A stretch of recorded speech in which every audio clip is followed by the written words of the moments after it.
अस्सलाम वालेकुम, मैं हूं रिजवान शेख। एक तरफ तो इंटरनेशनल लेवल पे डेवलपमेंट है, इस्लामाबाद के अंदर होने वाले मुज़ाकरात हैं, अमेरिका और ईरान की सेटिंग है, डेलीगेशंस का आना है, मुलाकात करना है और सारी दुनिया की नज़रें इस वक्त अमेरिका ईरान के डेलीगेशन की तरफ लगी है कि इसमें से क्या निकलता है, क्या निकलेगा। इसके लिए जो मेरा पिछला व्लॉग है वो आप देख सकते हैं, उसमें मैंने बता दिया है कि क्या ऑप्शन होंगी, क्या निकल सकता है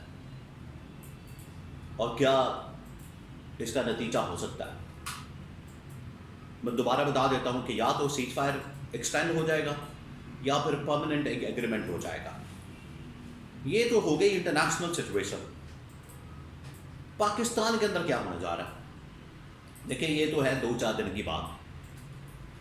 सीज फायर एक्सटेंड हो जाता है या एग्रीमेंट हो जाता है, बड़ी बल्ले बल्ले होगी, यहाँ पर मीडिया में बड़ा शोर मचाया जाएगा, गवर्नमेंट इसका क्रेडिट लेगी और गवर्नमेंट इसके ऊपर बड़ी बल्ले बल्ले करेगी, वाह वाह करेगी और ढोल बजाएंगे, बड़ा जश्न करेंगे और बड़ी यहाँ पर पार्टी का माहौल बन जाएगा। 2-4 दिन ये रहेगा, उसके बाद मामला आ जाएगा पाकिस्तान के अंदरूनी मामलात की तरफ, अंदरूनी हालात की तरफ कि इस गवर्नमेंट का क्या करना है, मुल्क का क्या करना है, मुल्क की मसाइल का क्या करना है। आप तो चौथे महल्ले चले गए अपने गुरबत को लगाने के लिए, यहाँ हालात ये हैं कि यहाँ पूरा मुल्क आपने बंद किया हुआ, महंगाई की वजह से, बेरोजगारी की वजह से, लॉकडाउन की वजह से, लोड शेडिंग की वजह से। इसका क्या करना है। एक तरफ तो ये मसला है, अवामी मसला, दूसरी तरफ ताकत के ऐवानों के अंदर भी बहुत बड़ी तब्दीली आ रही है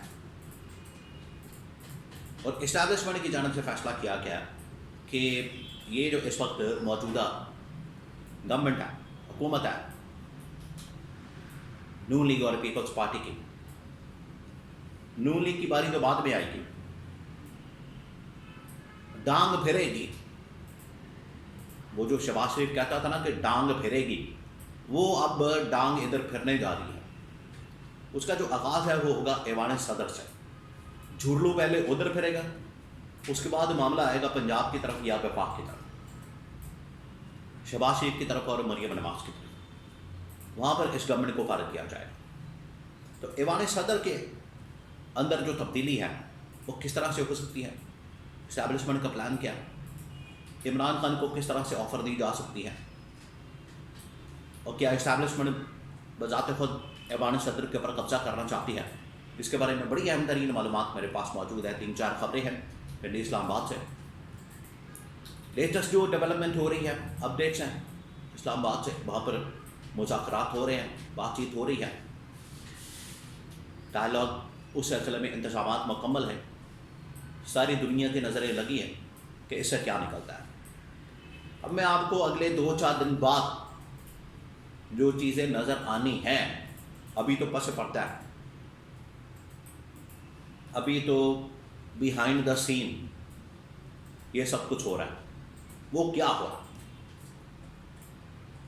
सबसे पहले तो मौजूदा जो इस वक्त ऐवान सदर के अंदर बैठा हुआ शख्स आसिफ अली जरदारी है, उसको बता दिया क्या कि अपना इंतज़ाम करो, बोरिया बिस्तर गोल करो और मामलात फाइनल करो।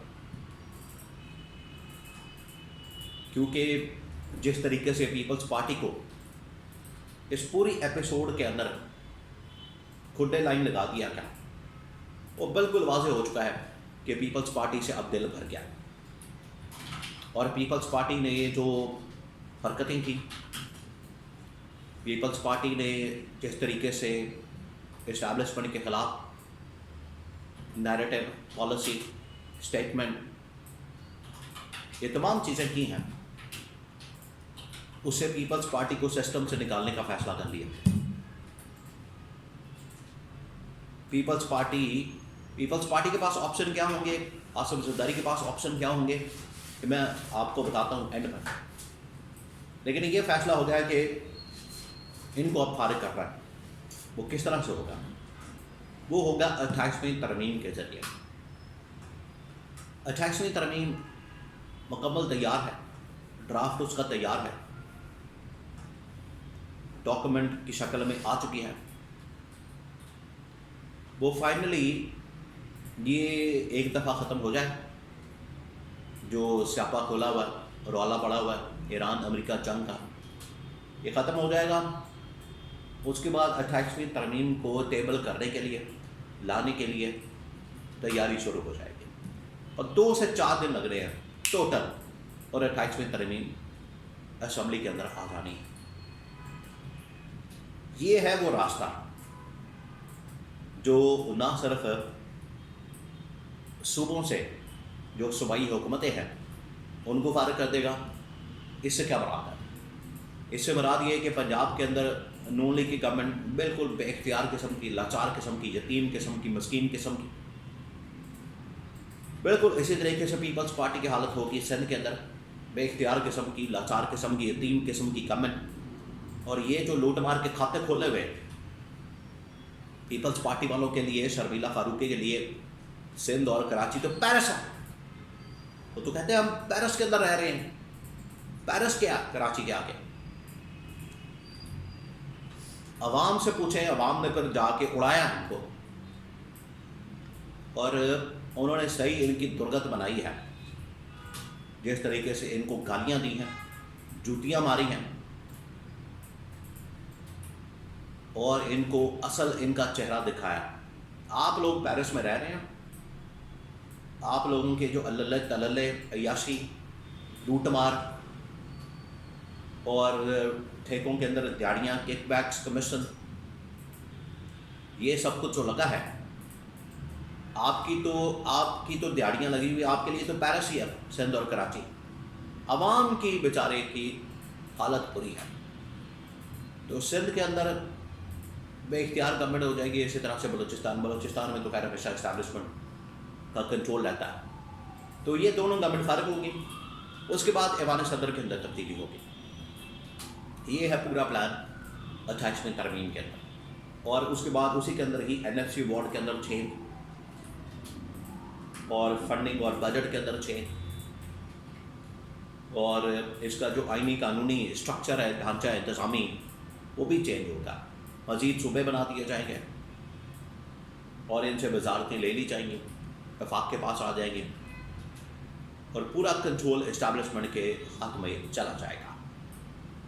ये एपिसोड से ये भी निकलेगा जो मौजूदा इस वक्त ईरान अमेरिका सब कुछ हो रहा है। इस एपिसोड में से जो खैर निकलेगी वो ये कि नून लीग और पीपल्स पार्टी कम अज़ कम और सुधर जाएंगे, इस्टेब्लिशमेंट का कंट्रोल पक्का हो जाएगा, और आवाम के लिए कुछ वक्ती तौर पर रिलीफ आ सकता है।